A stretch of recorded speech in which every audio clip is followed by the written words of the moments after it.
It feels like a world away since we last heard the analysis of Shields and Brooks. A lot has happened. But that is syndicated columnist Mark Shields and New York Times columnist David Brooks. Hello to both of you on this Friday night. Not much to ask you about, Mark, but why don't we start with not only Ruth Bader Ginsburg, who I had planned to begin with, but now we have learned in the last hour or so, our colleague Yamiche Alcindor confirmed that the president does plan to name the appellate judge Amy Coney Barrett to be the next nominee to the court. I guess I'm asking you to wrap it together. Early reaction to Barrett, but also final thoughts about Justice Ginsburg, whom we've seen honored this week. Honored indeed, and a wonderful send-off.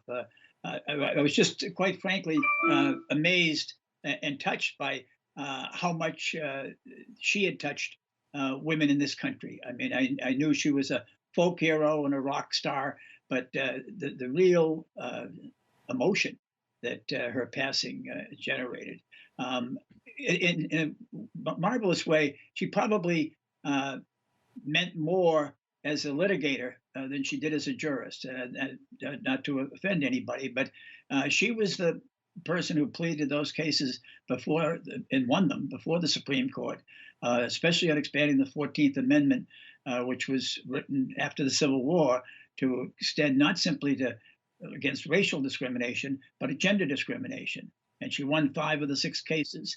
She changed America in the process. And she gave us a marvelous example of how to reach across partisan divide. Her friendship with Justice Antonin Scalia should be an example for all of us in Washington. And David, she did come to the court with a legacy already. Yeah, it's amazing to me first that she's the first woman to lie in state. That is mind-boggling in 2020 that this is the first time that has happened. Judges, when they go and go before their confirmation hearings, they all say their personal feelings won't affect how they judge. It's their legal automatons. I think that's never true. It was certainly not true with Ruth Bader Ginsburg. She comes from a neighborhood and a culture I know very well, of Flatbush in Brooklyn, the Jewish immigrant culture there. And when you grow up in that culture, you have a strong preference for the underdog. You have a strong love of America. She said one of her heroines was Emma Lazarus, the author of the poem on the Statue of Liberty. You have a reverential respect for law. And I think she carried those values, not being unfaithful to to the judicial system, but carried those values. And I think she's admired because of those values. Amy Coney Barrett also has values. She's a conservative. She is well regarded. When she was Supreme Court clerk to Antonin Scalia, all of the clerks, regardless of party affiliation, admired her.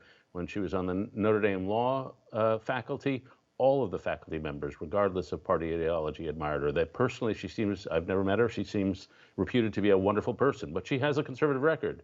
She was a law professor for a long time and wrote a lot of articles, some of which were controversial, and in her 2017 confirmation hearings were brought up. I think it'll be hard to mount personal attacks, given what we know now, but there'll be some conservative attacks.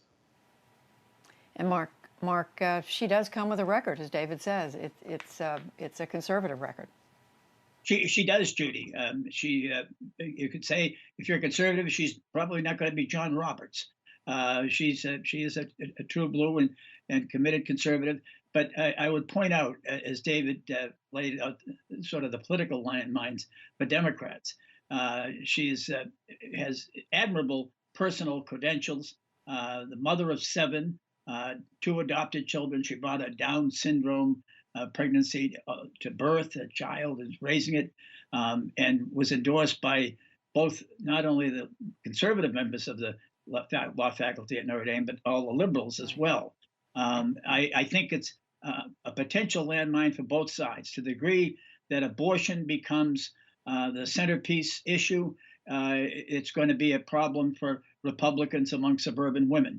To the degree that it becomes an issue and the Democrats go on the offensive against Amy Coney Barrett, then Joe Biden's hopes of reaching out across the blue-collar white voters who had flirted with Trump in the past, maybe former Democrats, becomes a problem.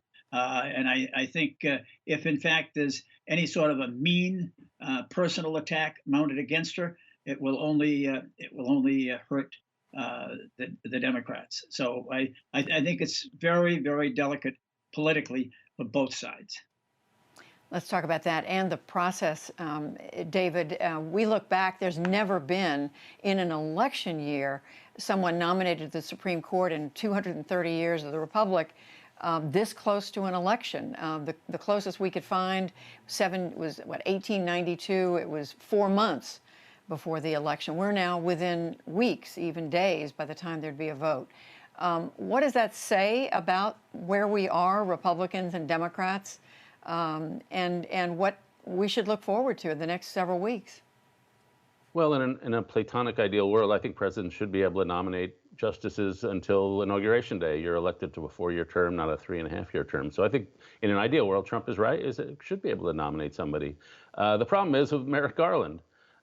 Once the Republicans set a standard, to then shred the standard so quickly shows a complete sign of opportunism, a complete sign that we're not a nation of laws and precedents, that we're just a ruthless power grab. And so in this case, I think it's an error. As for the process, I think it favors the Democrats, frankly. I think it would not favor the Democrats if they go after, as Mark said, Barrett personally, or if they go after her faith, if she's a member of a Christian community people have praised, and some people have said that's a kind of cult. I've been reading their magazine, Vine and Branch. It's a very good magazine, very intelligent magazine. They seem to be a completely mainstream, charismatic Christian community, and I don't find anything creepy about it at all. But I think it's going to be an advantage for a Democrat, because I don't think it's going to be abortion as the main issue, as it normally is in the Supreme Court. I think it's going to be health care. I think the Democrats are smart enough not to go after a faith.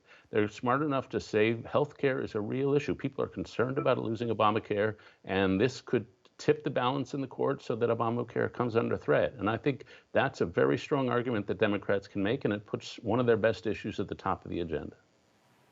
Mark, it does look like Democrats are focusing on health care. How does that shift what's going on? And just, if you would, address the speed of this.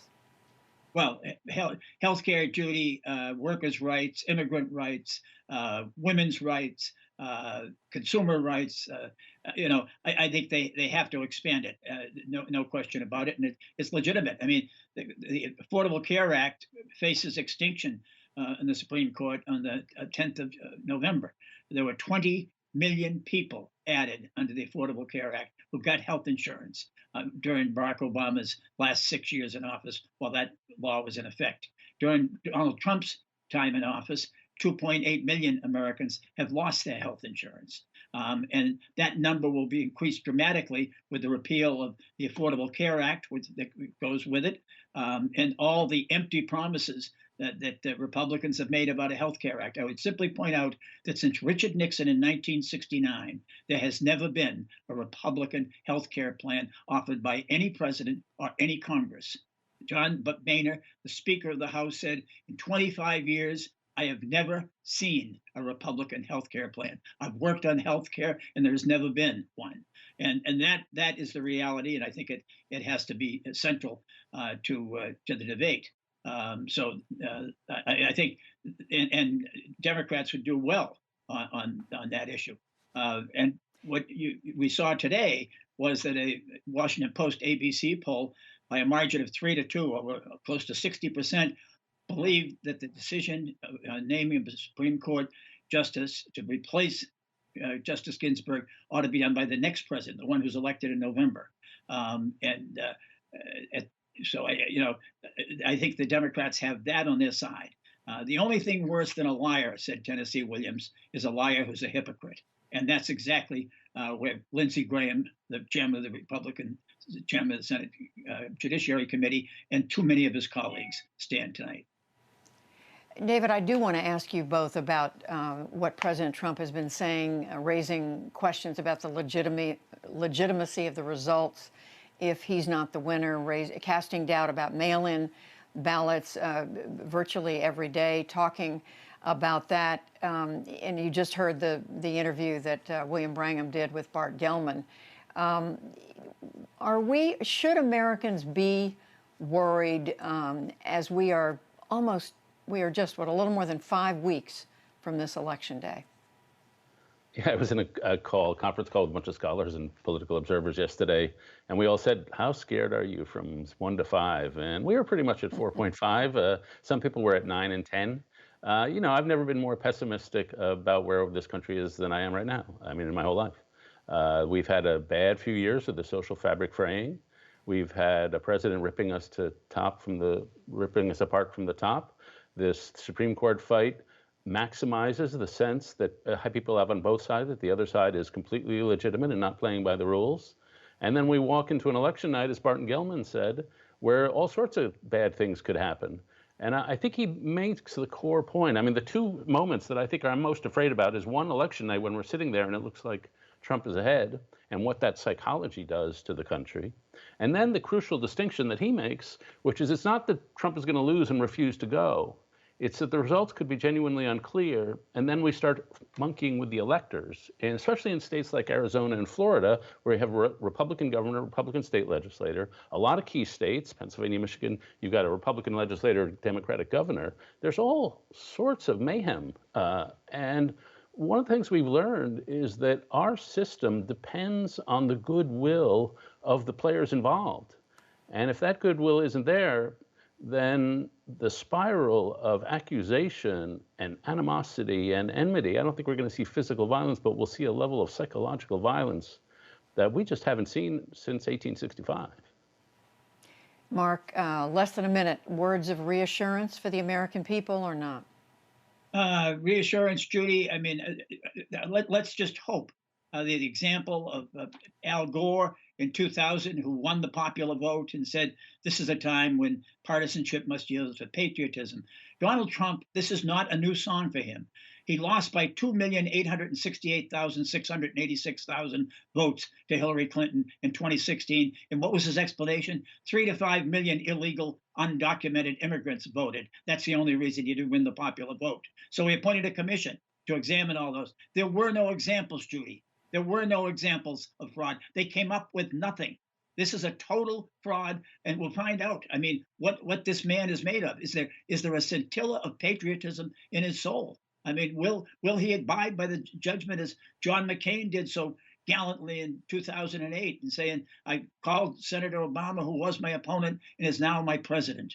That's the example. And I stand with David. I mean, I'm concerned deeply. And I just hope an aroused country and citizenry will not tolerate that kind of behavior, as well as Republicans. I'm looking, they are hoping not that they're an invertebrate, that there is some beat of the soul still left in the party of Abraham Lincoln. Time for reflection for all of us and for as much transparency as possible in covering this election. Mark Shields, David Brooks, we thank you.